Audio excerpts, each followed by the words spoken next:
I cannot stress how Japanese this is about to get. Anime looking lass in a giant mech suit. The reason why I wanted to jump into this was because of the crimson wing that I saw that Kotobukiya had put out a while ago, and it was being advertised to me on eBay as a suggestion.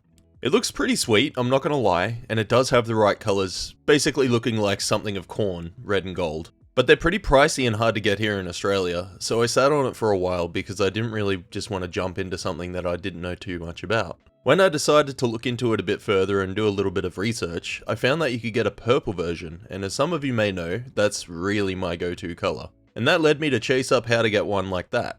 Turns out you needed to buy 2 Kotobukiya kits, being the MSG or Modelling Support Goods gigantic frame arms, and it was the Bicorn and Darkbird to create the walker for the Megami ladies. And thankfully, these are very easy to get in Australia. You can get them through Frontline Hobbies here in Australia. I deliberately picked the Brave Girl because I wanted the white, as I felt like it'd look really nice with all of the darker colours, so that was my pilot. And that meant that I had to chase up the Gao Guy, or whatever it's called, kit, to get her, which is full of trains, planes, and all sorts of wacky bits and pieces. And I'm pretty sure it's from some sort of Gundam mech or something like that. Possibly something from the 80s. Not fully sure on that. But I'm not going to be using those pieces, so they're staying in the box. When it comes to her kit, she's pretty nifty as a base character. Again, a bit different to the Megami and Arcadia line it seems, which is to be expected with a slightly different product. As for the gigantic frame arms, oh boy. To start off, the manuals have an animal variant that you first make, and the second variant is sort of like a transformer, but doesn't actually transform. It's just a different variant. And this is rather confusing later on because the overwhelming majority of the manuals is in Japanese, so it means that you're relying on pictures alone if you don't know the language. And this took a moment to get used to, having to flip around between both of the books constantly. Both of the kits do go together nicely, but there's quite a few steps you don't need to do or make, and I didn't realise this.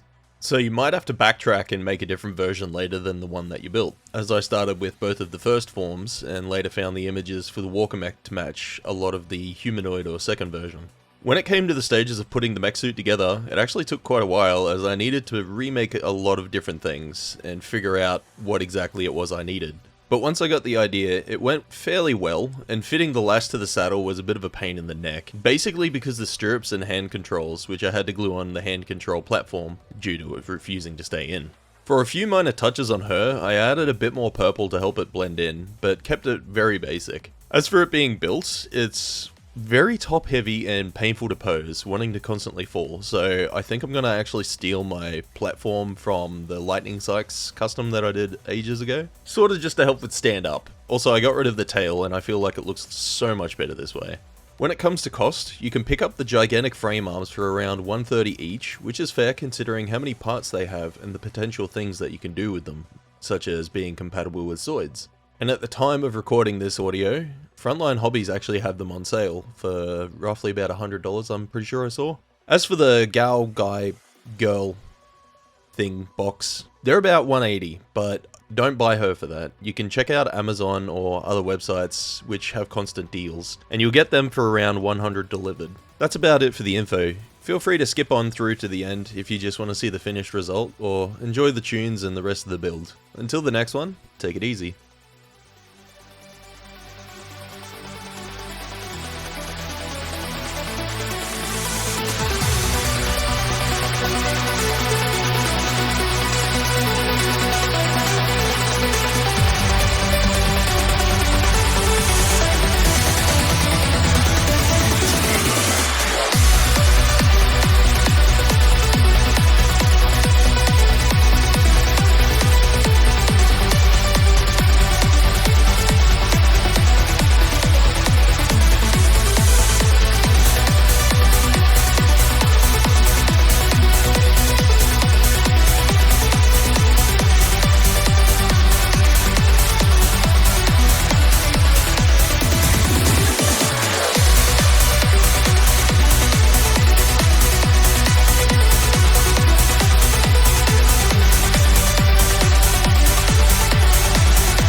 Beautiful things